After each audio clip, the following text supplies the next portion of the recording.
Hey, ready to do some quality assurance on our test questions? Sure. Feels like it's been ages since we last saw each other. If we'd known you were coming, we would have prepared a whole welcome feast. All new recipes and everything. It's a funny story, actually. The last time I was in Fontaine, I brought a few cookbooks and some spices back with me. Then, I gave them to Candace, and she went into full chef mode, coming up with all sorts of new things. Like Romero thyme flour meat jerky mixed rice. At first glance, it looks no different than the usual Aru mixed rice. But then, it hits your tongue and, gah, you get that delicious meat, the hearty rice, and this super refreshing aftertaste, all without being greasy. It's a great way to refuel, and it's not too dry. Honestly, perfect for camping out in the desert. I'm not against improving traditional cuisine. Within the bounds of reason, of course. After all, every ingredient is precious out in the desert. Nothing must go to waste. Why didn't you accept that outfit from me then? Fabrics are a valuable resource too. I mean, I know I'm pretty casual and not the most fashionable, I guess. But I had someone help me pick it out. I'm sure nothing was wrong with the fit. In the end, it went to the girl in our Merc band who does the accounting. She seemed to appreciate it at least. I did appreciate it, Dia. It was extremely thoughtful. But as the guardian of Aru Village, my goal is to blend in, not stand out. Besides, fine clothes should go to people who have an occasion to wear them. If your accountant is to represent the blazing beasts in business settings, she should have something to wear. That's why I recommended the clothes go to her. Oh, why didn't you say so earlier? I thought you just didn't like what I picked out. Well, seeing as the blazing beasts will be holing up in Aru Village for the foreseeable future, if you still want to offer something as thanks, you could bring us some bolts of cloth. I'm somewhat familiar with tailoring, and I could use them to fashion sand and dust-resistant cloaks for everyone. The fabric doesn't need to be expensive, just resistant to wear and tear. I trust your judgment on that. Don't worry, I'll think carefully about the shape and pattern when I make one for you. Then all will know that you are an esteemed guest of our village.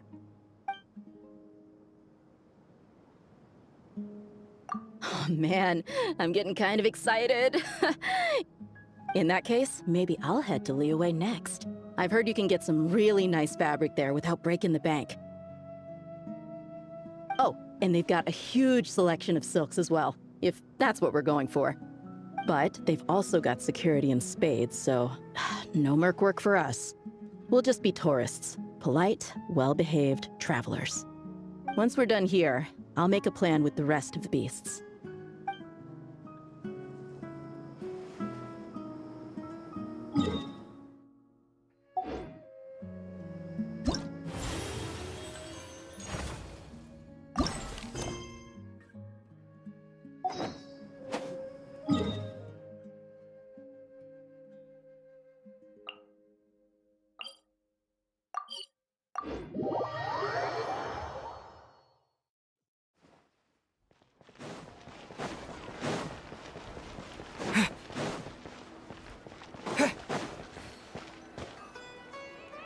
Moons. Azulenak nuts. Moons. Azulenak nuts. Are the moons going nuts? Oh no! Looks like Paimon's caught the brain bug too! She can't stop thinking about those two things! Oh, Paimon's gotta clear her head. But how? Aha! Got it! The cafe over there! Why don't we head over for a quick pick-me-up?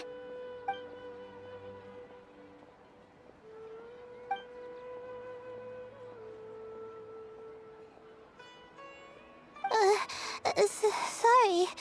I feel kinda tired all of a sudden.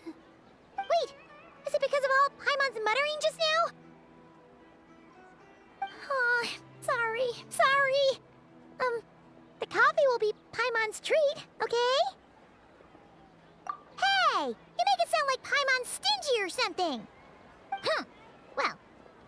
to show you her true colors. Yeah, starting now. You sit tight and take care of Layla, Traveler. Paimon's gonna get us some snacks and coffee. Be right back. Don't go anywhere in the meantime.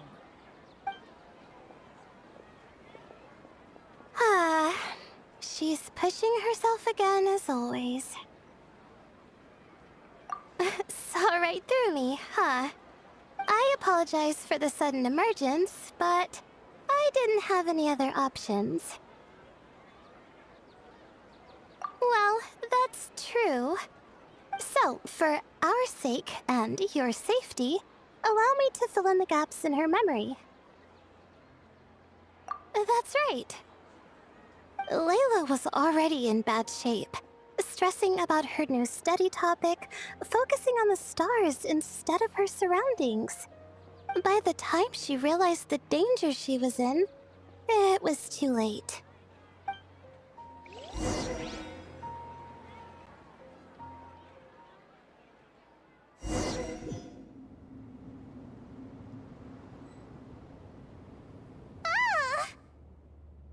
Quicksand near the ideal viewing spot? Wasn't expecting that. Looks like Layla's been under a lot of pressure lately. She hasn't been paying attention to her surroundings. But why would quicksand lead to a place like this? Well, all in all, looks like a common desert ruin. Guess there's nothing to do but try to find a way out. Oh, Layla, what have you gotten yourself into this time?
I think this door can be opened using the device next to it.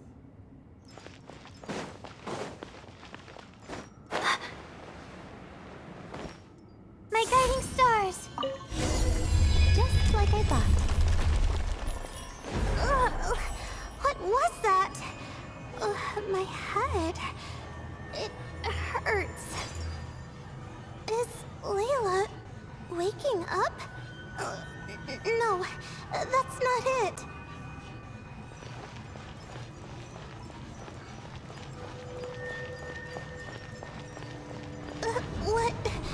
What's going on? It's too much. I don't understand.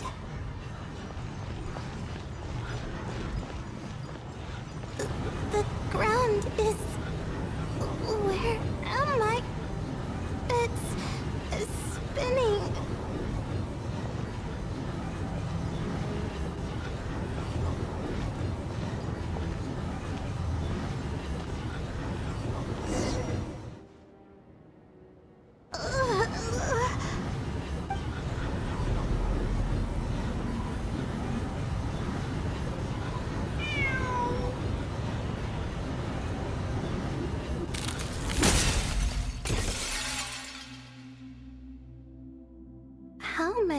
moons are there in the sky? How many moons are there in the sky? Okay, information isn't rushing into my brain anymore. That's good. How many moons are there in the sky?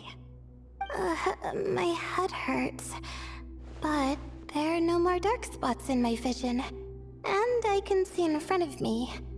Still, how many moons are there in the sky?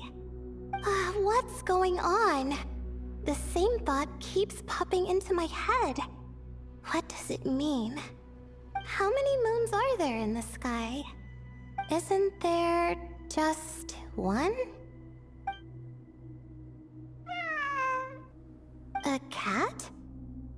I think there was one earlier, too.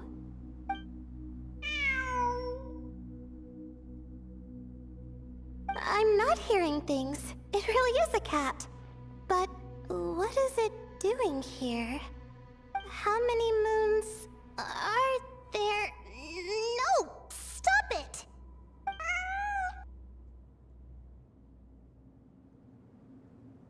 Does it want me to follow its cries? Well, it's not like I've got other options.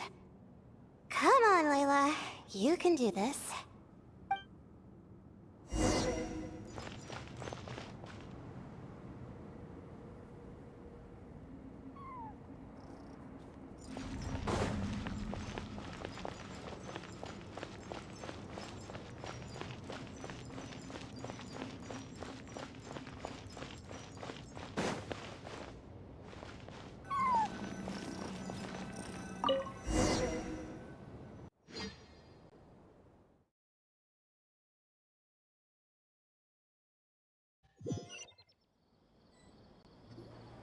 And so, I followed the cat's cries to find my way out.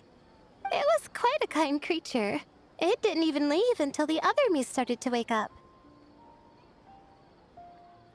Thinking back, it all started when I touched that device. I've heard fellow students talk about it before. How the desert is full of objects that do strange things. Sometimes it's just a minor inconvenience. But other times, devices like that can cause massive trouble. Of course. I forgot how much adventuring experience you have. Still, carrying an umbrella doesn't mean you can't get soaked, so just be careful and stay away from unknown devices. No need to thank me. You and Layla are about to head into dangerous territory together. You need to be safe so she can be safe. Well, I think that about sums it up. And just in time. Your coffee's here. Traveler? A little help over here?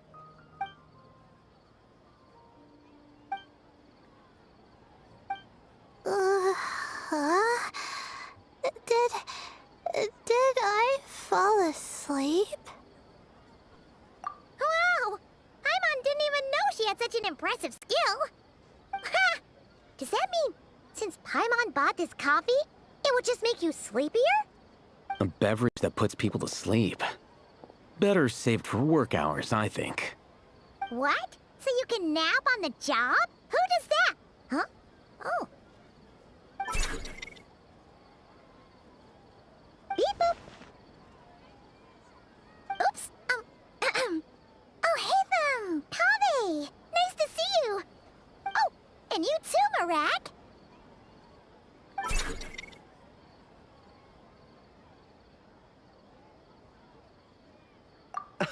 Sorry. Hope we're not interrupting anything. Miss Layla, you don't look so good. Is everything all right? Oh, I'm fine. I was sleeping just now, so I'm still a bit... Ah, I see. And we woke you, didn't we? I'm sorry. We shouldn't have been so loud. No, you didn't. I didn't mean it like that. Sorry.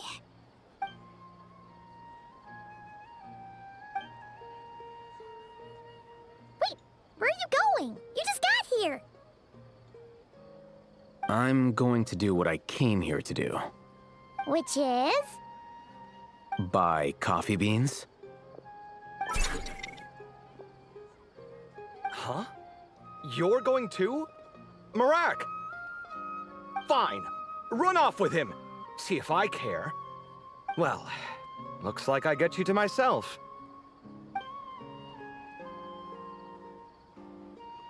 It's been a while, hasn't it? How have you been? So, a busy life of adventuring for you, and a busy life of academics for Miss Layla, is that right? Oh, is something wrong? Ah, the desert's not always the friendliest place, that's for sure. And from the look on your faces, I'm guessing this problem's not resolved? Don't force yourself to talk about it, of course. But I've worked on several projects in the desert before, so if there's anything I can do to help, just say the word. No, I don't have anything to hide. It's just complicated, so explaining might take time. Ah, well, lucky for us, I've got that in spades. Yes, you have been quite sedentary recently. Excuse me? I've been going about work as normal, thank you. And, might I add, you do way less work than me. I do the amount of work that is required of me. Ah, yes, you and your stellar work ethic. The stuff of legends. Oh, now look what you've done. I've lost my train of thought. Where were we? The problem in the desert. Wait, you were listening earlier? Oh, we're giving the silent treatment now? Mature, very mature. Continue, Miss Layla. I'm curious as to how this incident unfolded. What did I tell you? This one doesn't have enough to do. Alright. Well...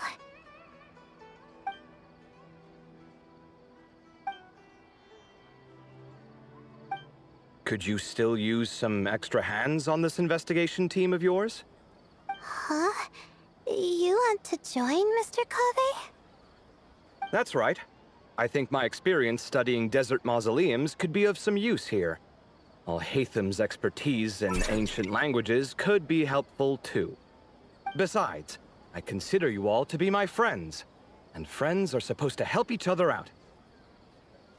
Wait, I'm involved in this now? Oh, please, I know you. Half the battle was over the minute you said you were curious. We couldn't stop you from joining if we tried. Well, you've got me there. Besides... this suitcase of yours has been jumping at the chance to volunteer for a while now. I imagine... You imagine? mechanical life forms might also feel homesick from time to time. Huh. Now that you mention it, Marak's core was a component sourced from the desert. That could prove useful. You're sure you want to come with us? It could be dangerous. Oh, I'm sure. All the more reason to recruit as much help as possible. It's important to count on friends at times like these. Our pleasure. It's a plan, then.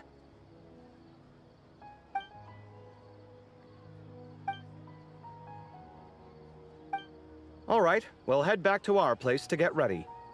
This one hasn't been on a trip in a while. Chances are, he doesn't even remember how to pack a suitcase. I'm not worried. It'll get done. Somehow. Would it kill you to help every once in a while? I do help. It's called moral support. Oh, of course. And I am ever so grateful. Goodbye, you three. We'll see you soon!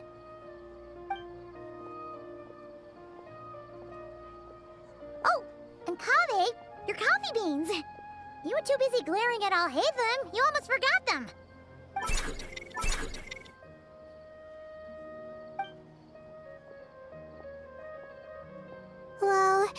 We're pretty close to the academia now. I should be fine from here. Thanks for the coffee, Paimon. I feel much better now. Right. I'll follow the doctor's orders. Or try to, at least. With the blessing of the stars, I hope we all get a good night's sleep.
Looking at the map, we should be getting close.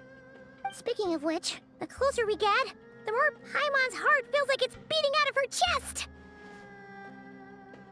Excitement! Yeah, sure, that's it. Oh look, it's Tainari and the others. Everyone's here bright and early. Yeah, the desert's a pretty harsh environment. Better to travel at night and beat the heat.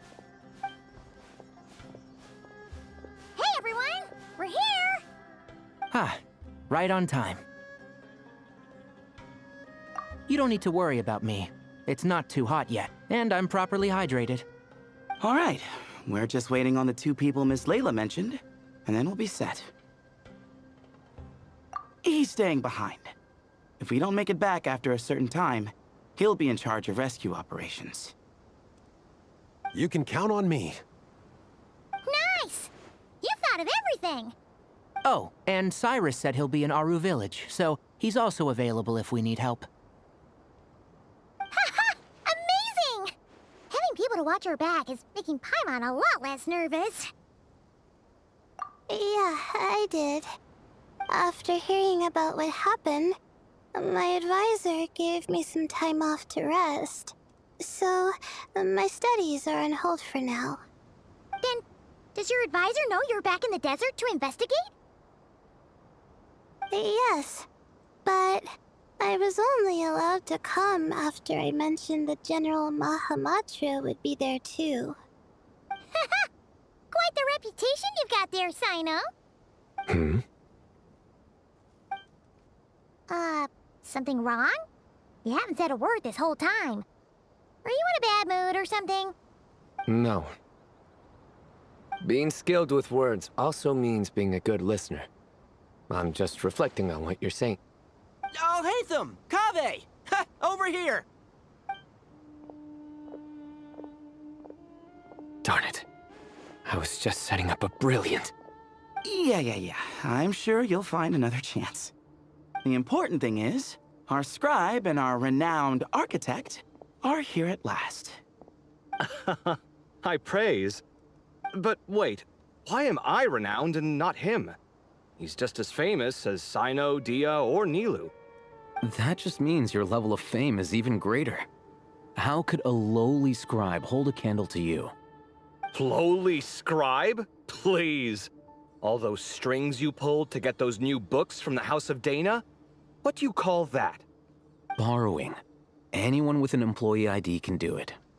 Uh-huh, yeah. The House of Dana bends over backwards for just anyone, does it? Send a report to Lesser Lord Kusanali then. Let her know someone at the Academia is abusing their position. Hey! I never said abusing. Impressive verbal sparring, as always. Oh, hello to you too, Marak. Well, looks like your assistant is raring to go, Kaveh.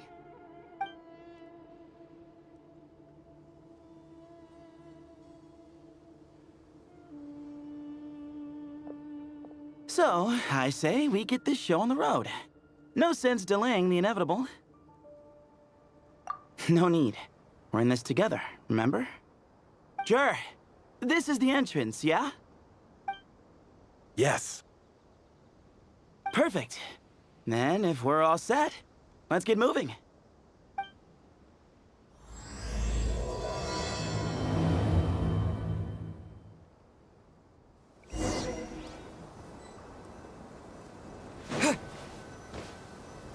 I hope everything goes well in there.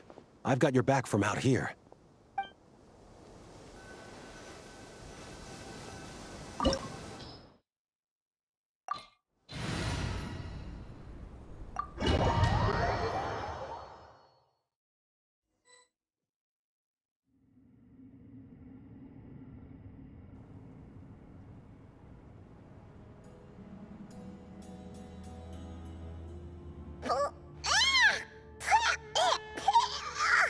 Paimon's mouth is full of sand! Ugh. So that's what falling into quicksand feels like? If this was quicksand, we would have struggled to breathe. No. I think this was regular sand, and we didn't sink into it. We fell through it. Into this place. Agreed. In other words, sounds like a you problem, Paimon. Ha ha, very funny. No way, Paimon's the only one. Ugh. Ha! See? What? I'm the only one with sand in my shoes? Yeah, right.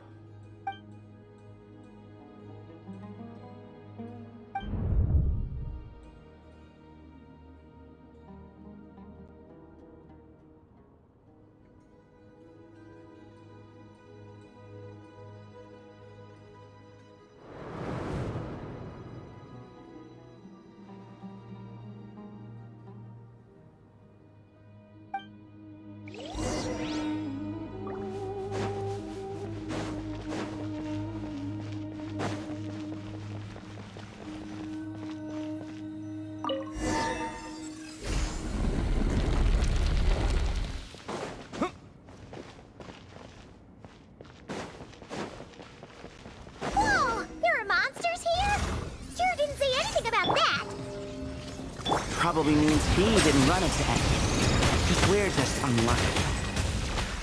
Not the best sign of what's to come. He'll be fine. Let's just use up all our bad luck, and we'll be golden.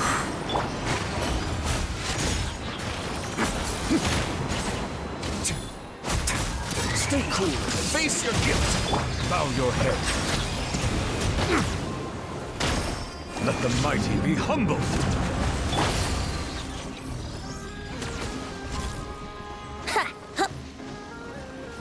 Here we go.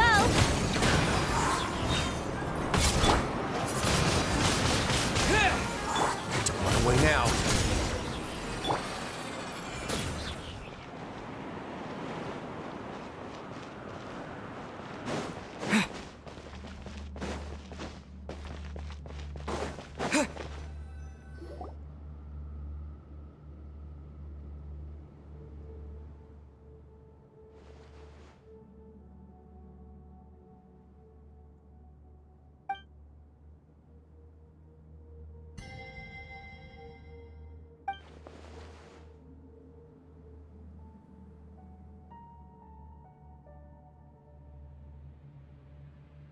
Well, that goes without saying.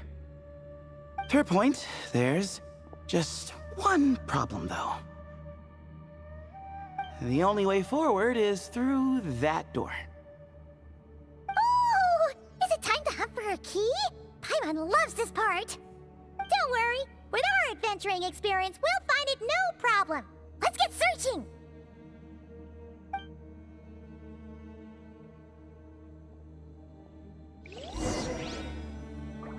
Marak, wait!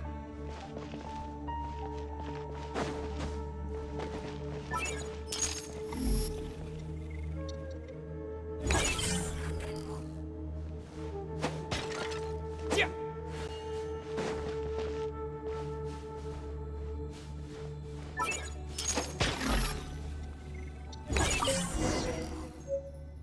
Marak. Marak, this isn't really your old home, is it? No idea what that means, but Marak does sound pretty happy. So, mechanical life forms do have the capacity to miss home. A novel discovery. Well, with Marak leading the way, we should be safe, right?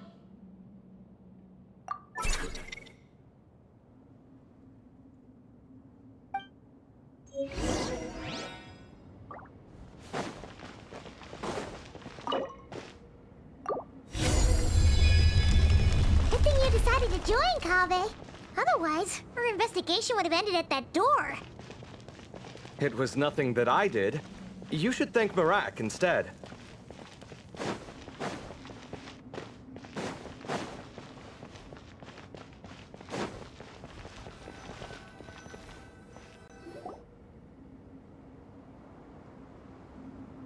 Hold on. At this rate, Paimon's gonna lose her title as best guide to a mechanical suitcase.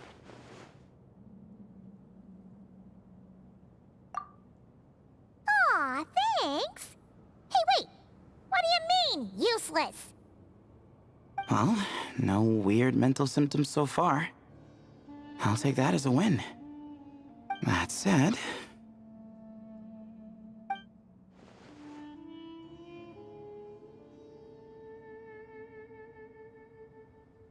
There are 3 doors here. So, we split up. Divide and conquer. Otherwise, this whole thing is in ruins. No pun intended on that last part. I swear. Yeah, that might be our best option. Good idea. And the minute things go south, we go back the way we came. Ooh, this is getting exciting! So, who's teaming up with who?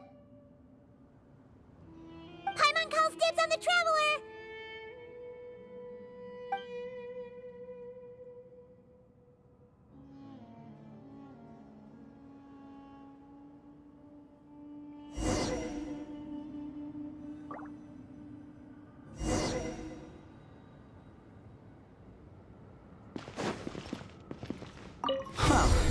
This takes me back.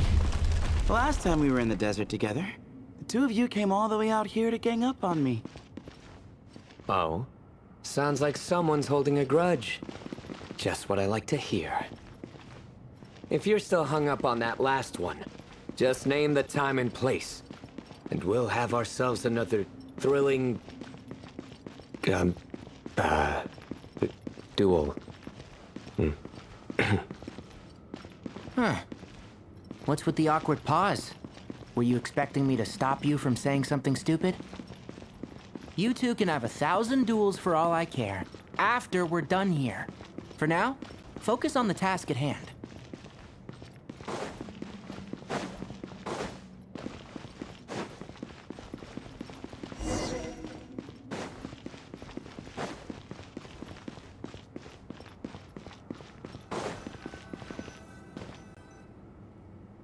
This chamber is huge. I can't even imagine what it's used for. Oh. What's wrong? I seem to have stepped on some kind of stone slab. Huh. There's a pattern on this, but it's hard to make out with all the dust. Huh? Look! The shape seems to match the markings on the ground over there. Let's slot it in and see.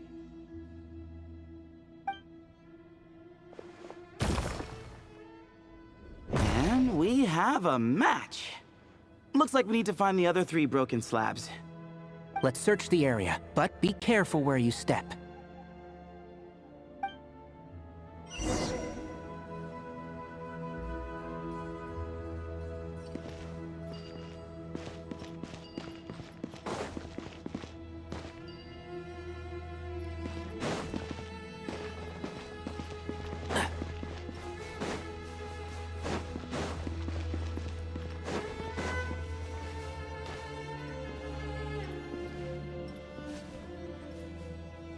One with the force.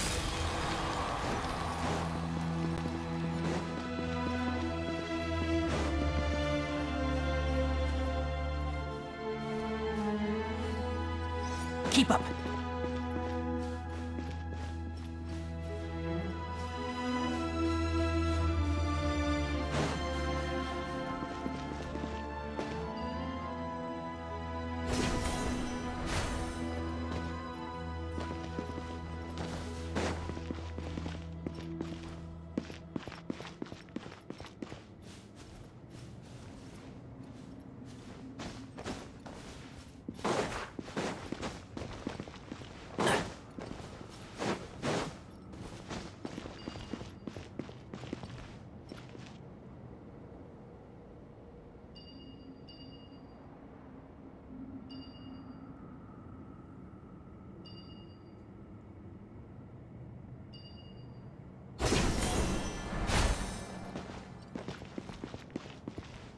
Ooh, got one! Ouch, but watch out. The edges are kind of sharp.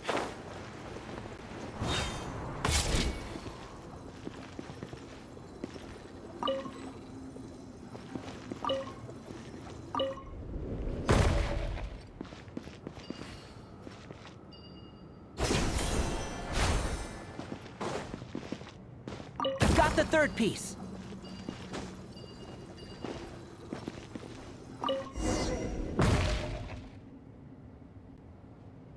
We just need one more. Huh. Look, a cat. Could it be the same one Jer mentioned? I don't think we need to worry about startling him. He doesn't seem afraid of people. Yeah. If anything, it seems like he wants us to follow.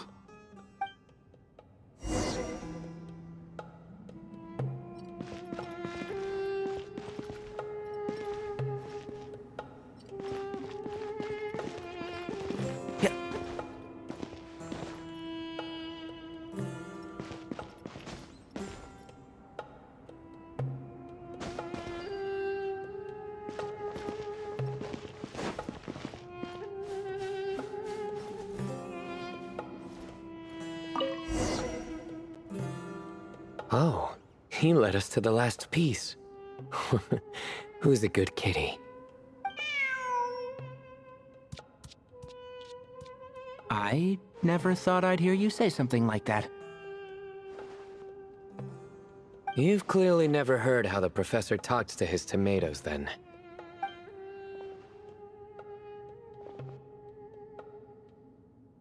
Alright, well, that's that. Now, we need to figure out how to get rid of all this dust. Behold, the great Vayuviastra. Be honest. You've been waiting to say that for how long now? Just activate the mechanism.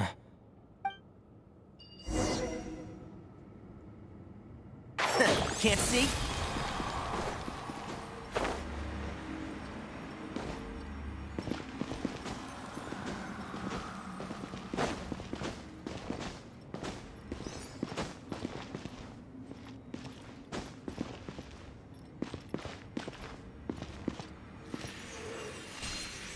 Yeah.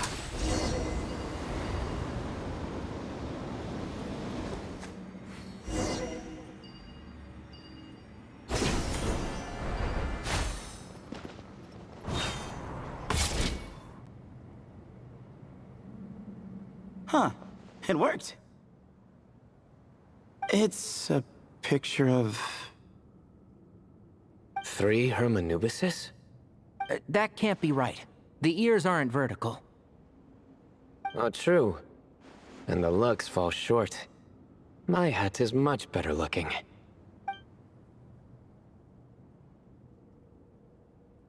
A goat, an ibis, and a crocodile. Oh, wow. Our botanist knows more than just plants. Riveting observation. I was just thinking. These 3 figures look a lot like the 7 pillars of King Deshret. That's right. These are our colleagues. Our what now? You sure about that? Just kidding. But what I meant by that is, these were Hermanubis' colleagues back then. The middle one is the Goat King Hereshef, Minister of Ministers, the god Amun's most trusted chancellor. Records say he was the deputy king of the Desert Sands, chief among the 7 pillars. Someone even more impressive than Hermanubis? I wonder if that ever got his goat. Sorry, couldn't resist.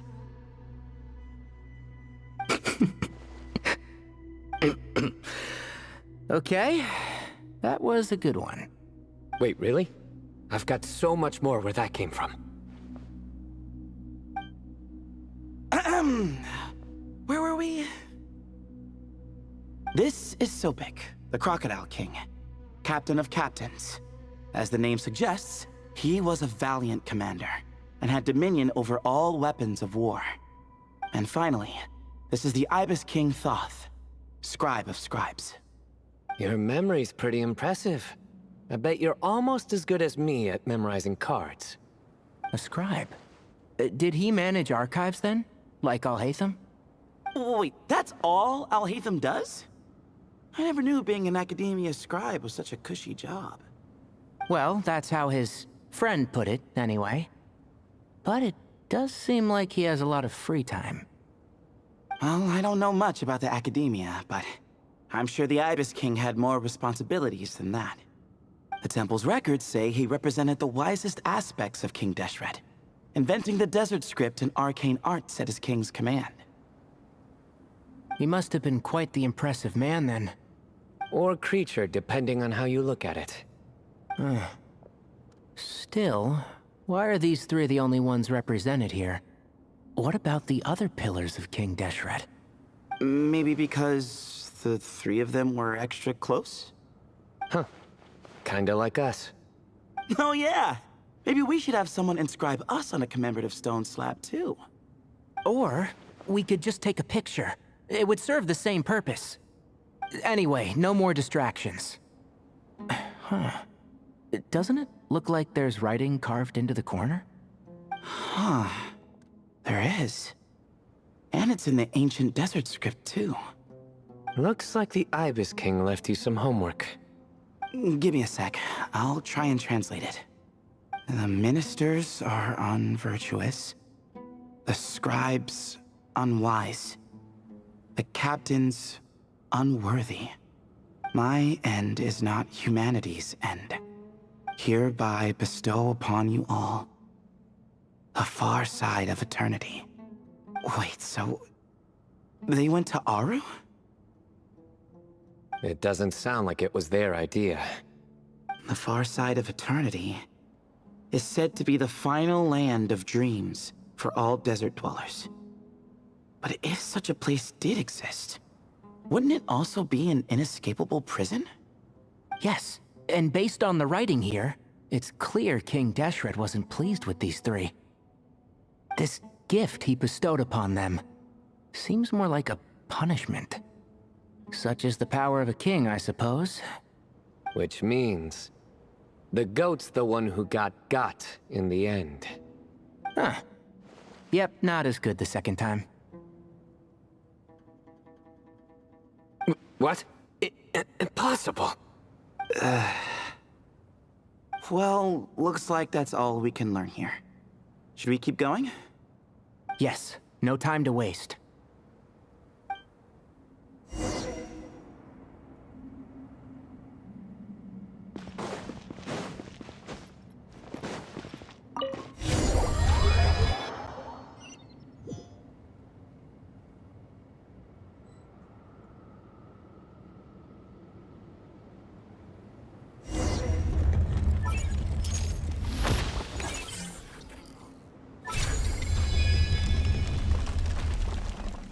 Jeez, who knew a suitcase could be so fast?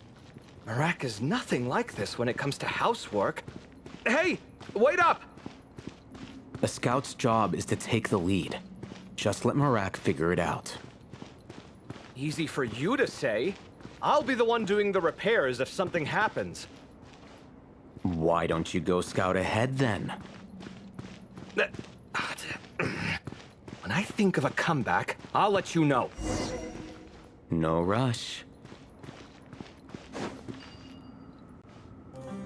Oh, Marak stopped. What is it? Found something? Looks like something covered in sand. Let's get it out then. Come on.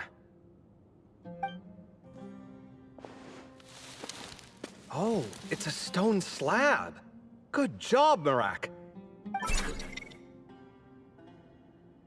Let's take a look. Huh. Looks like this part of the picture goes over there?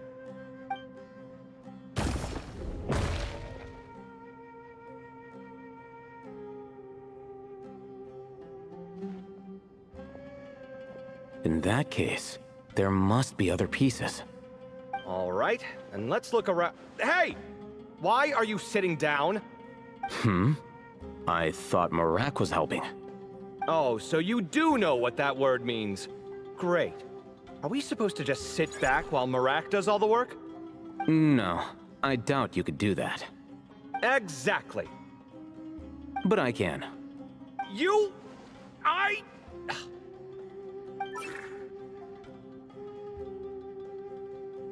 See? It's all coming back to me. How insufferable it is to work with this no-good, do-nothing... We could be more efficient, I agree. I'll work on this piece. You take care of the rest.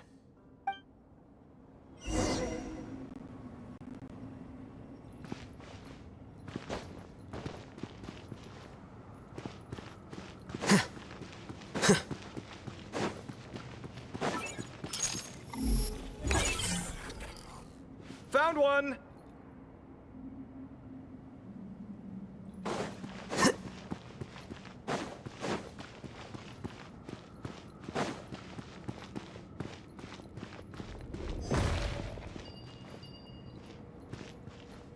Good teamwork.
Looks like we found them all. The pieces fit together like a glove. But we can't see what's on them. Turn around. Huh? Look. Oh, I've seen this before. It can create strong winds.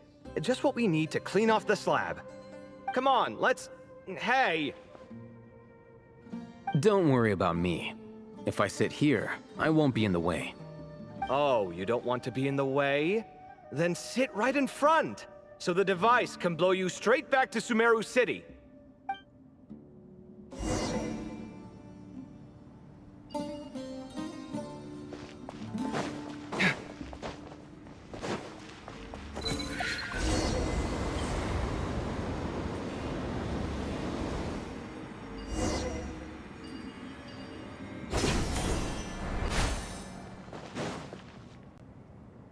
Done. Huh. That's one big cat. And there's a shattered crown.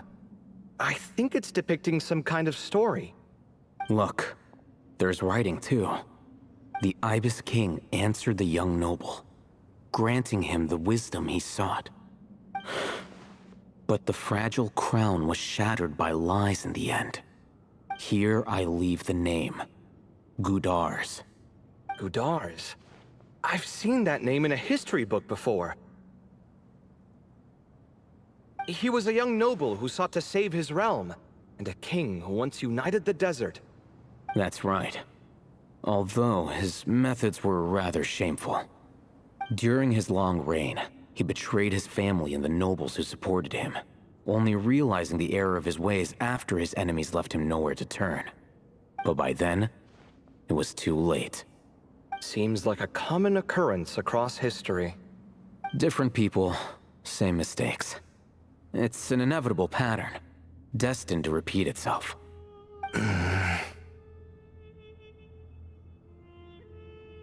The writing mentions the Ibis King, but a cat is depicted here. Does that mean... So far, what's depicted on the slab seems true to history. In which case, this cat is either a proxy for the Ibis King or a manifestation of said king himself. Exaggeration is a common method ancient records use to highlight a being of higher status. And as we know, Layla and Jur both heard the sound of a cat while escaping the ruin. You're saying the Ibis King, one of the legendary 7 pillars of King Deshret, is here, still helping those in need? I'm saying we can't rule it out.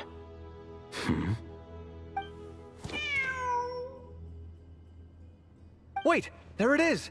The cat!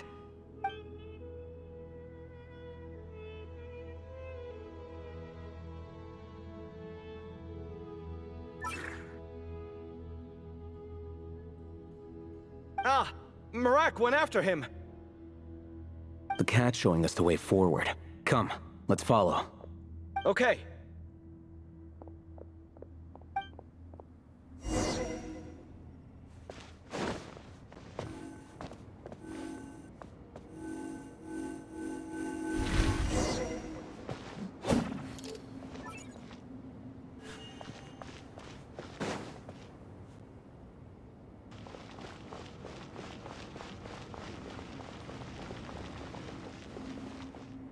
Huh.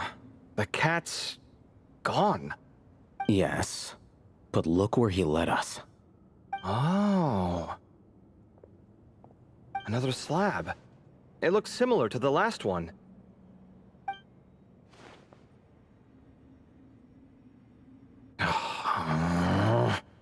Oh, by all means, take your sweet time. Wouldn't want you to overexert yourself.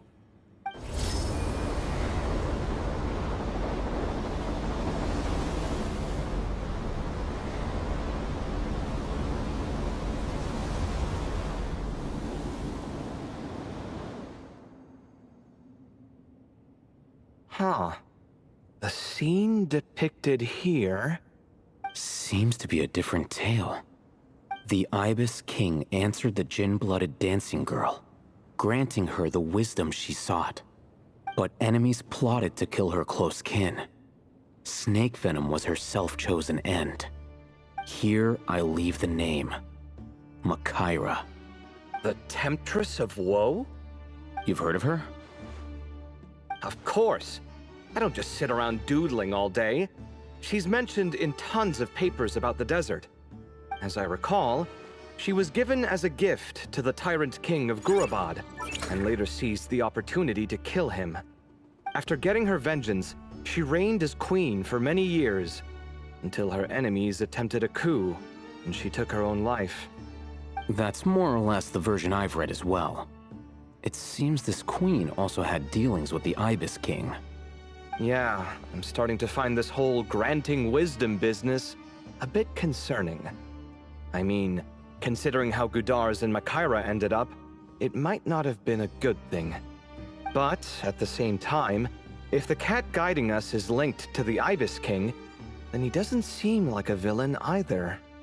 People are complicated.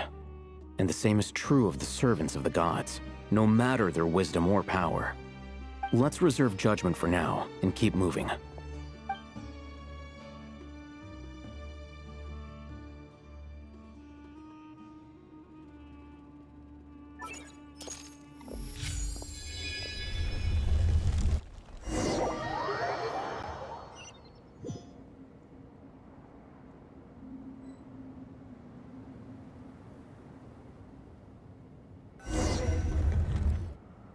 Oh, Paimon meant to ask earlier. Have your memories come back, Layla? No, sorry. To be honest, nothing about this experience feels familiar. Besides, my focus is the stars, so I don't spend a lot of time exploring ancient ruins. Guess that makes us the senior researchers in this scenario. Stick close, all right, Layla? Okay.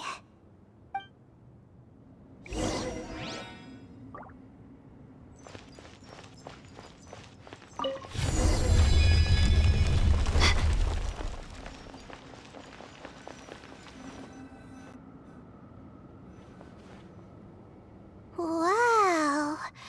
What a tall ceiling. Yeah. But for such a big place, it's so empty.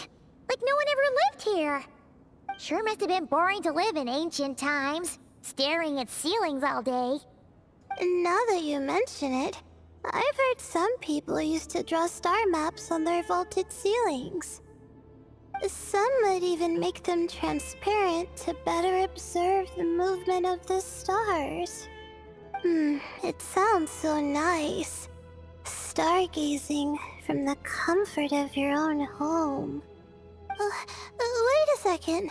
I think I see something up there. Huh? How is Paimon supposed to do that? Oh, right. Flying. Duh. Alright. Sit tight, everyone. Adventurer Paimon will be right back.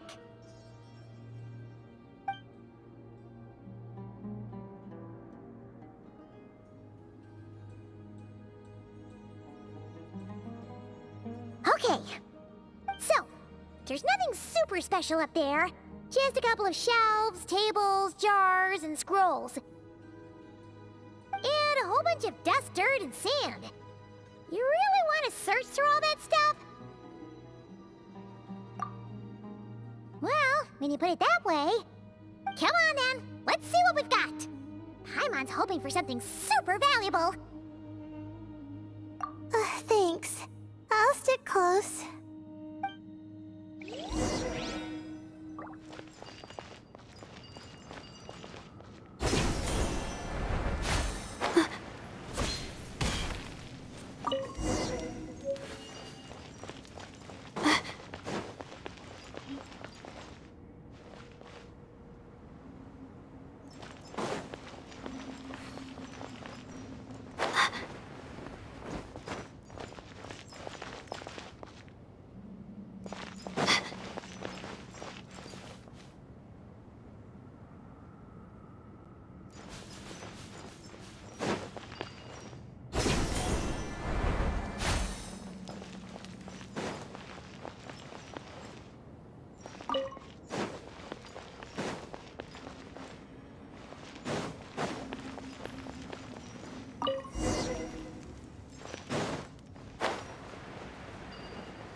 that's everything.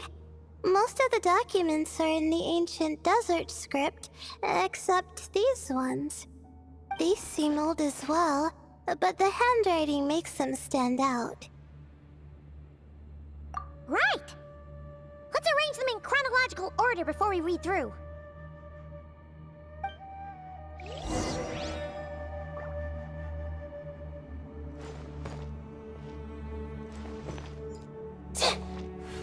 The night is cold. Propagate!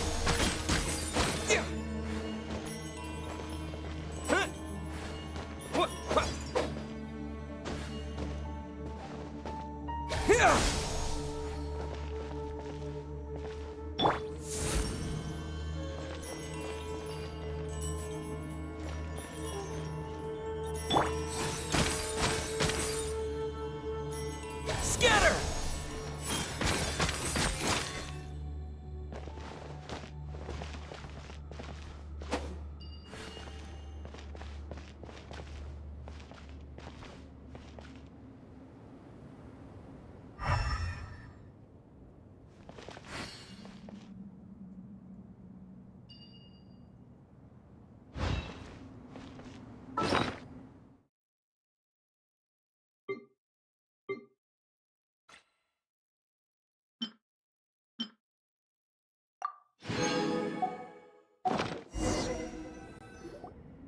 Okay, now let's take a look.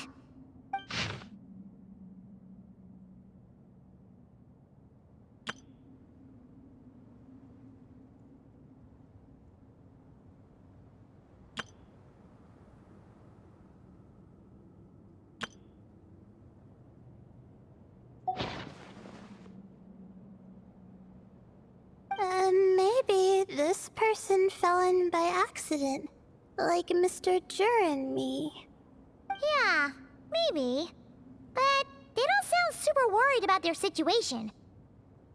So, either this person's an ace adventurer, like the Traveler, or some kind of super optimist. An optimist, huh? Oh, I wish I could be that sort of person. That's right! You're detailed and passionate. Great qualities for an adventuring buddy.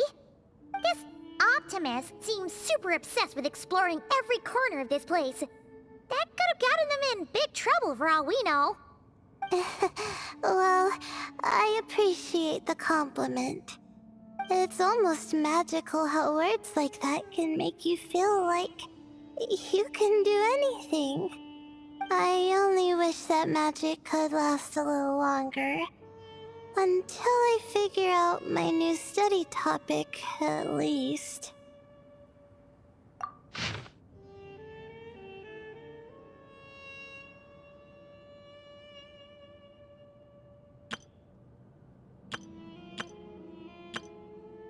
Oh, looks like you were spot on, Paimon.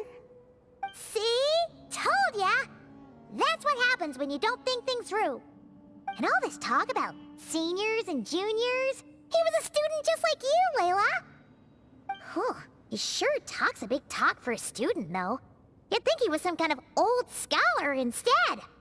Huh. What is it? Did Paimon say something wrong? No, not at all. I was just thinking, and this might sound rude, but the way this person speaks is just so... you notice too. I mean, it's good that he helped treat his companion's wound, but it didn't seem like it was out of kindness. More like he was looking out for his own self-interest, or thought he could get something out of it. I don't know. Maybe I'm reading too much into it. Yeah. If you're both in this dangerous situation together, wouldn't you mention them at least once? If it were Paimon, she would write down the name of every single person she was with. No one would be able to get away. Actually, I find Paimon's approach quite sensible. It makes sense from a safety perspective, too. That way, if anyone came to the rescue, the notes would be able to tell them everything they needed to know. Whoa! That's genius-level thinking! Well, I learned that from Madame Farzan, actually. I'm not speaking from personal experience or anything. Oh, no! I'm just a student. It's fine! You taught us something, so you're our teacher. Simple as that. Anyway, from the looks of things, the student who left these notes behind was pretty weird. Let's keep reading. Whoa! Hang on! That's a lot of information. Paimon needs a moment to take this in. The Ibis King. So... did this person actually meet the Ibis King here? Sorry. Who? Jeez, not again! Stop teasing her, Traveler! You know she was asking about Nefer. Anyway, Nefer's, a friend of ours. And she's mentioned the Ibis King before, but not in much detail.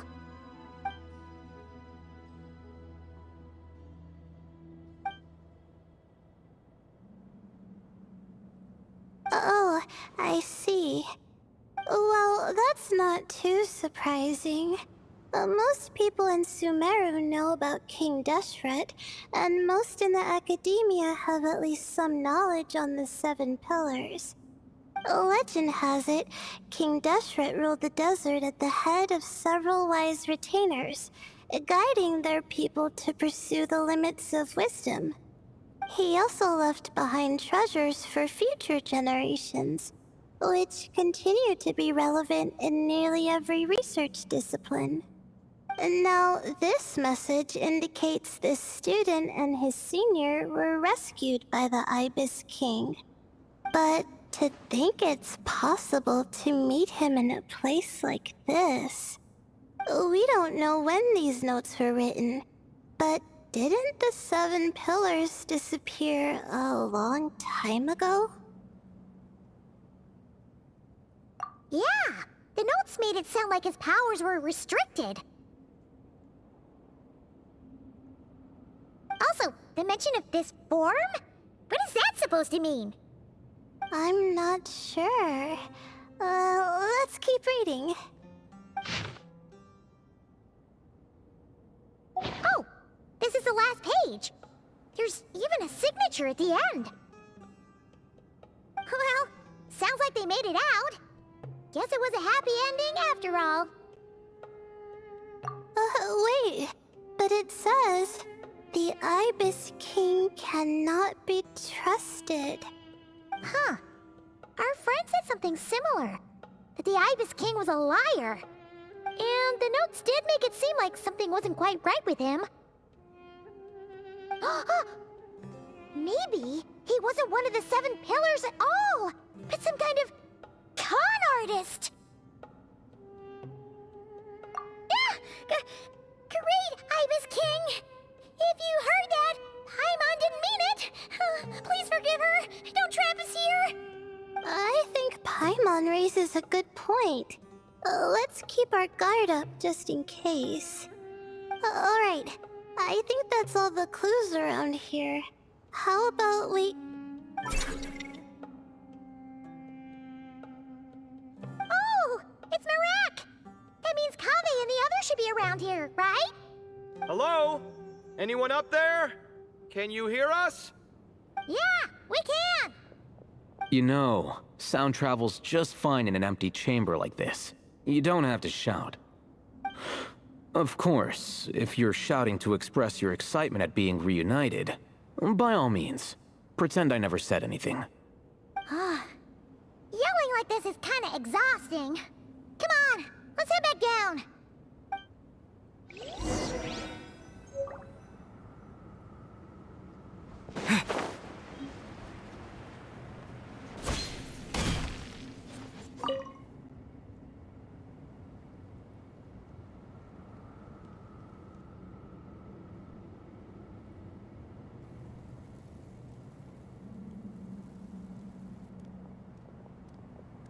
Wow. We all ended up in the same place, huh? Yeah, what a coincidence. Indeed. Or as I like to call it, the chai factor.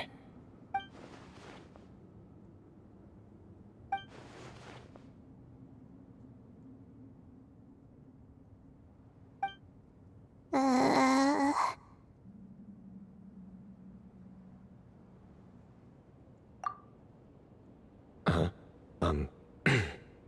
No reply? Just say it. All right. Because it's spice to sweet brew again. Oh, hey, that's a new version. Wait, what? You've never heard that one? What are you looking for? A place to sit and read my book. Oh, great. What else is new? Well, looks like everyone made it through unscathed. Let's take this chance to get some water, rest a bit, and discuss what we learned. Sound good? Yeah, let's debrief.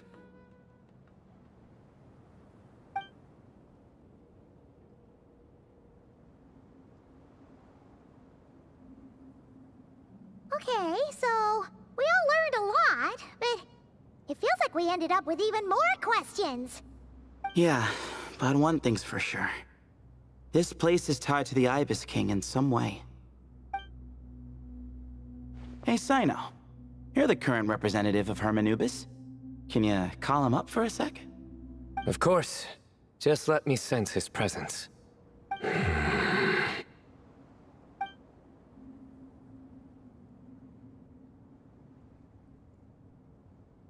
Just kidding.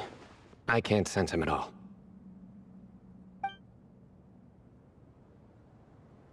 Jeez, Sethos. Did you set him up for that one? What are you, a two-man act? Sorry, Hermanubis isn't like the Ibis King. He can possess me, but I can't talk to him whenever I want. Oh, truly? Does that mean he's gone? I would have liked to reminisce about old times with him. Ah, the cat! It speaks! Ugh, of course it speaks. In fact, it is not an it at all. You do me a great offense. My apologies. Esteemed cats, sir? Oh, this little contraption is still here. Contraption? No, this is Marak. Which means you do his assistant a great offense. Huh? Well, I didn't mean... Well, I apologize. I wasn't referring to this Marak, but rather the thing that operates it. King Deshret was quite partial to it. I have forgotten what it was called. It must have had an official name, albeit in the old tongue. Even if I did remember, I would need to translate it into modern language. Ah, it's not important. Marak's a fine name. Even better than the original, if you ask me. Who thought of it? And the remodeling, quite well done indeed. This Marak looks much happier in its current form. Oh, and the components should have model numbers written on them. You can look them up if you're curious. This cat talks a lot. Quite the one-sided conversation. Is this what the Ibis King was like? He seems quite eloquent. I wonder if he plays cards. Ha! I knew Marak was a great name. Go me. Let's see, what page was I on again? Should have brought a bookmark. That all went over Paimon's head.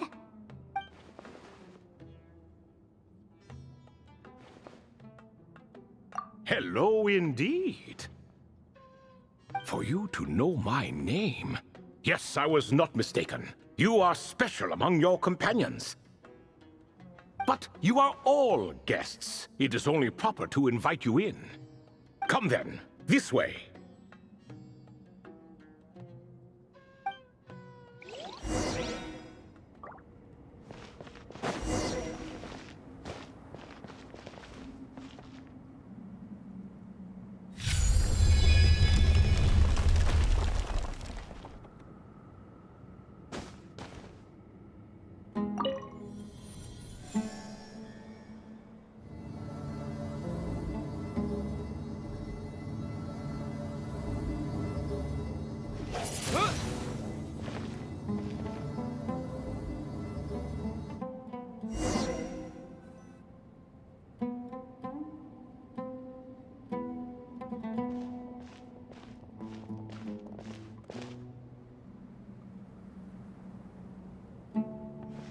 welcome to my humble abode. Oh, your house sure is spacious, Lord Ibis King. I fear it's not quite what it used to be. In fact, it has long ceased to be my home at all. It belongs to the descendants of the cats I once raised. Such adorable creatures, aren't they? Take the one I'm borrowing here, for instance. A chubby fellow with such lovely fur. Anyway, tradition dictates that a special guest such as yourself be presented with a gift. Alas, it's a first-come, first-served basis, you see. I fear with the passage of time, none are left. What? So the treasure's gone already? Treasure, you say? Not an inaccurate description.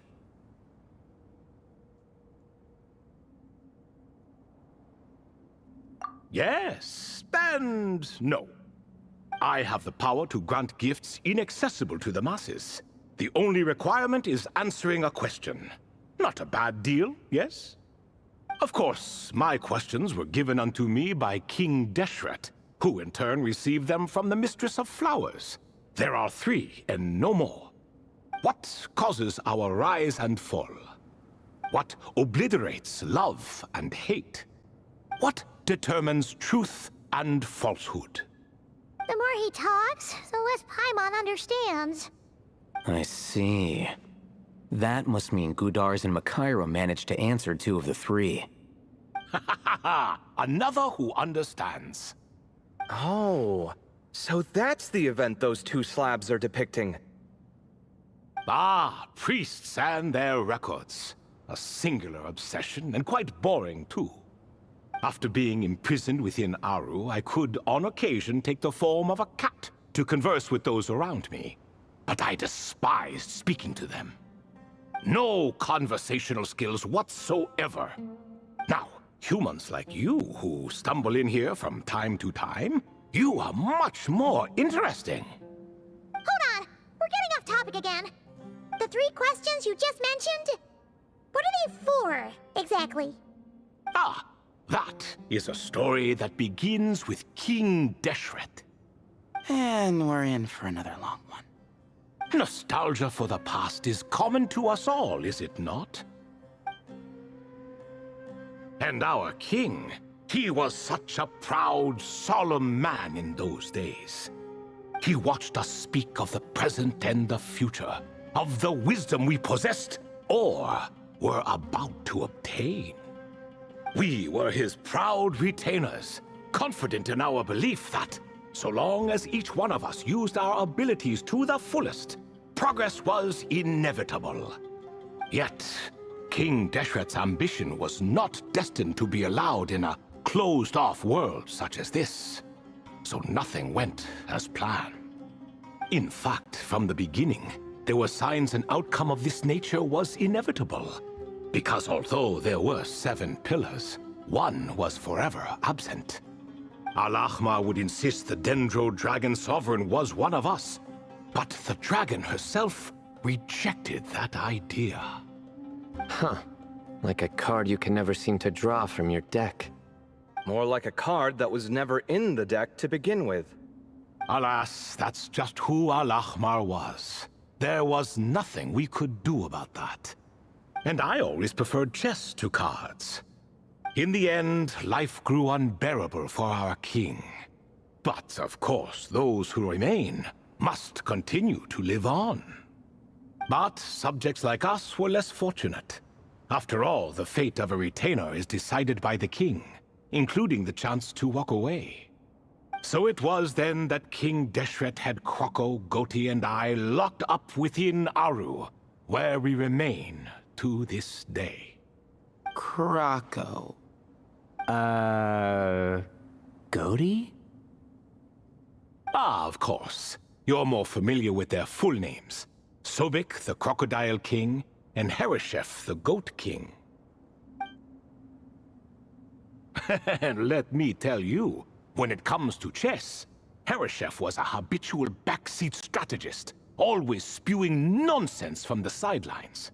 Well, Sobek was all too quick to take his terrible advice, to the point where I was the one who got accused of cheating. Chess is an exercise in patience, and that man couldn't sit still to save his life. He could never excel at that game. In fact, neither of them were good at chess. Even so, we played together often, and since I was always the winner, we got along quite well. What are you laughing at? Were we not good friends? No one's laughing. Paimon would never. No, not you. It's Goti. He's laughing for no reason again. Can you not hear him? Ah, right. Of course you can't. The two of them are inside Aru, as am I, so only I can hear them. What is even going on here? Has he, like, started to lose it after being trapped for so long? That does happen to prisoners serving life sentences. Speaking of which, how's Azar doing these days? I doubt he's doing much of anything. Just what I wanted to hear. What is the meaning of this? You doubt my words? I have half a mind to not talk at all. Oh, no. They're not questioning you, Lord Ibis King, just discussing other things. Please, continue. In that case, where were we? Getting to the part about the 3 questions. Hopefully. Ah yes, we're almost there.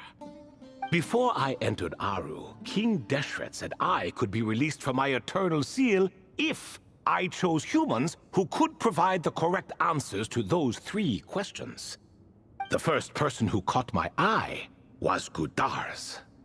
I asked him, what causes our rise and fall? He answered, conspiracy and betrayal, for it renders the righteous and wise unable to succeed, and thus nations fall. I found his answer quite interesting, so I bestowed upon him the power to deceive. The second human I chose was Makaira. I asked her, what obliterates love and hate? She said unto me, I have nothing left to lose. Vengeance alone can quench both love and hate. I found this to be another fascinating response, so I granted her the power to be loved. But both of them ended up... Now then, young one, riddle me this. Did their answers point to this fate, or was it the power I bestowed upon them that determined their end? I'm just an observer who doesn't understand their circumstances, so I can't answer. A clever reply.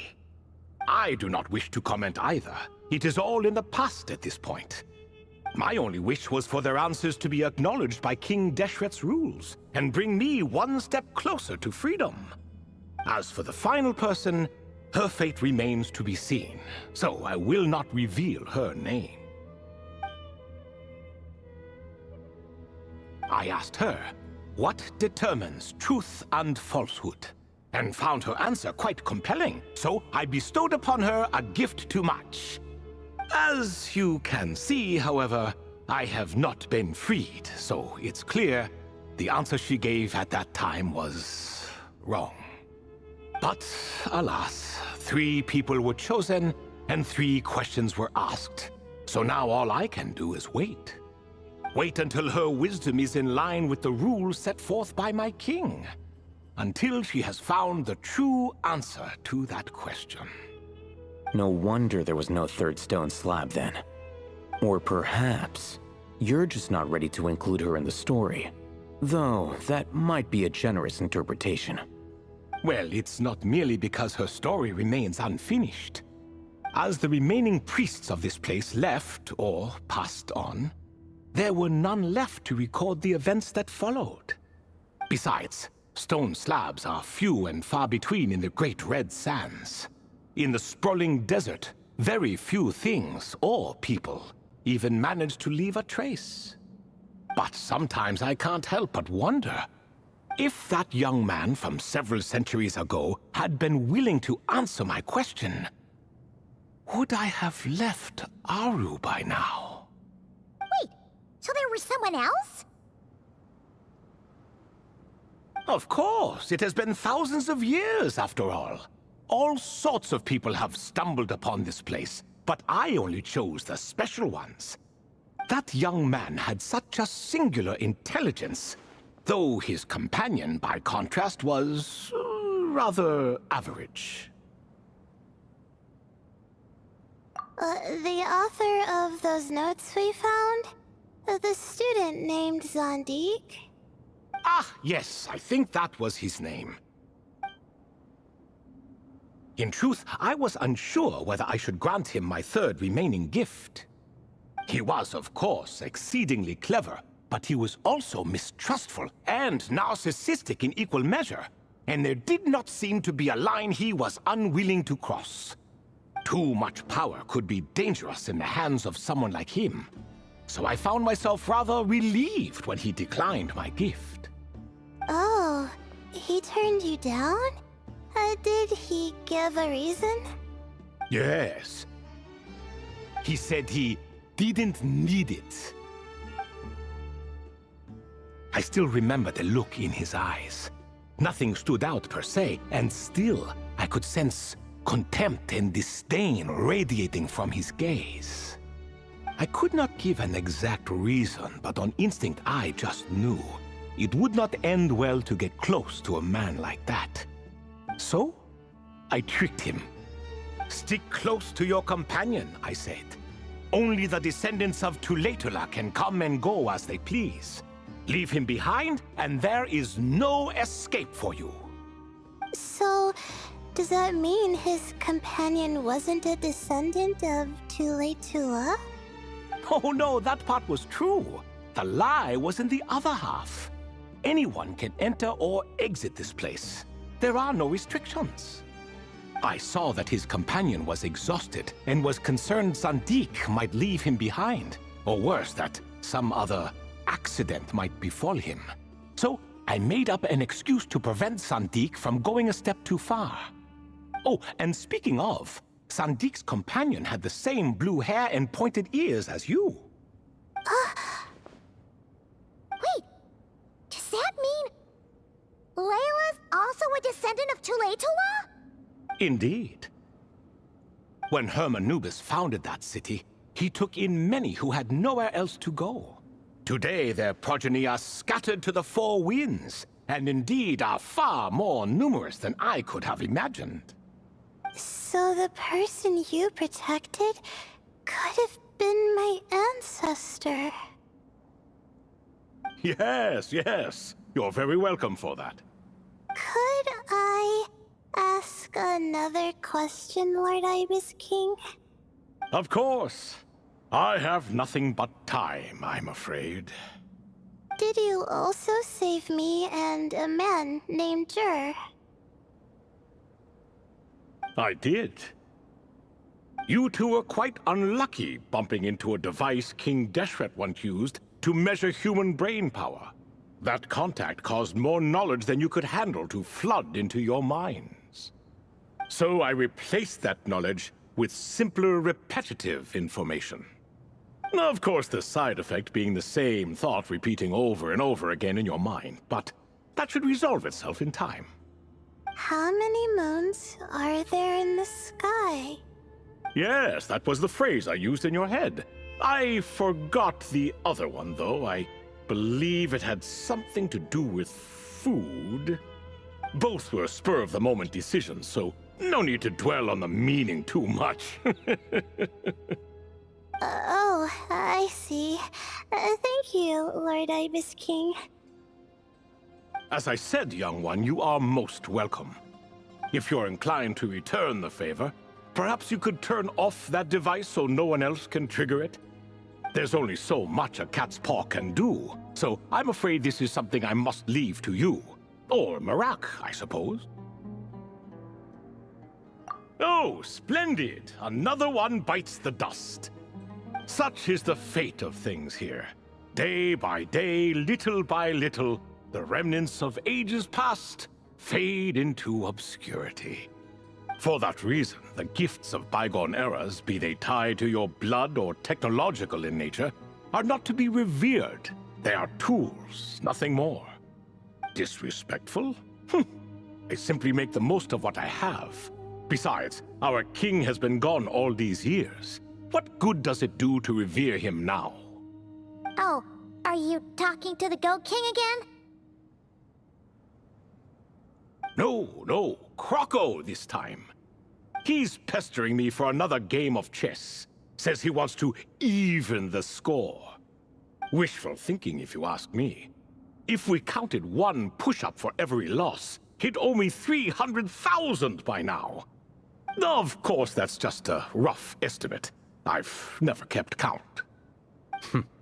It appears that's something you like. Being someone unable to be defeated. I suppose so. All right then. Time for me to extend my winning streak, and for you all to head home. In truth, deep down, I know even the answers to those 3 questions will not change my fate. But that is for me to reckon with. Go on now.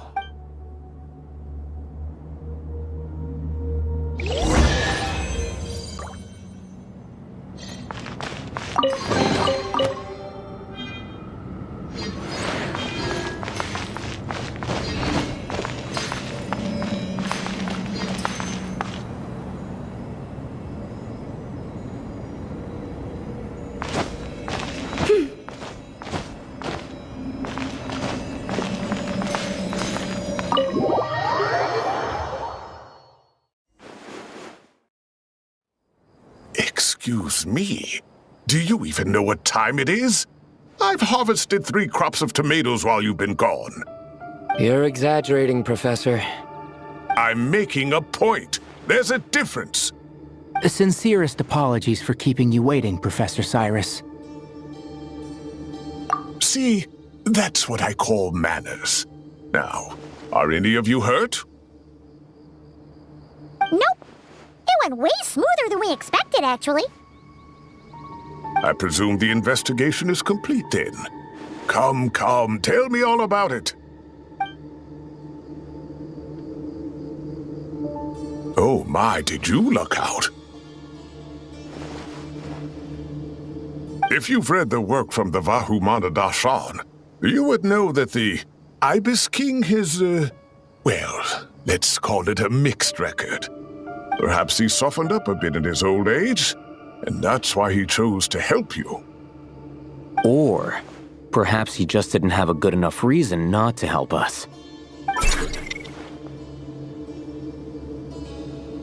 See? Marak agrees. How do you even know that's what Marak meant? That could have just been a happy noise. In any case, there's a lot to be happy about. We figured out what happened to Layla and Jur, and there were some unexpected takeaways too.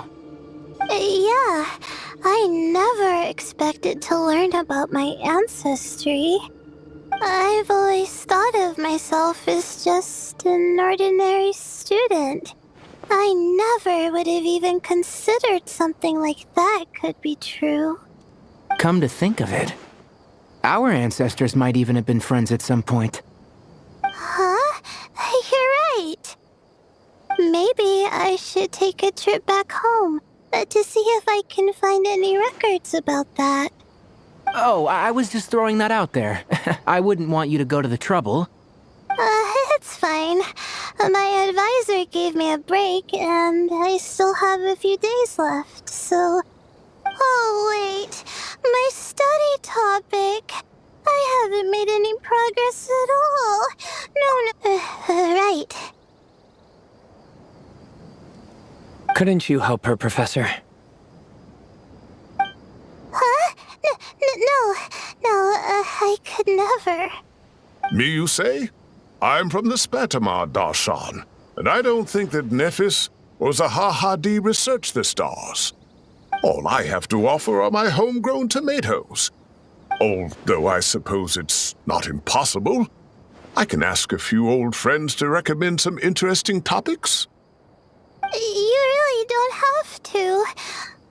It sounds like a lot of work. Hardly. A few passing questions while we water the plants? It's no trouble at all. Thank you so much. Of course. Now it's getting late, and you all must be tired. Let's wrap things up here.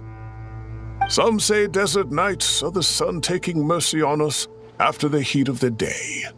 So, let's leave while she still feels merciful.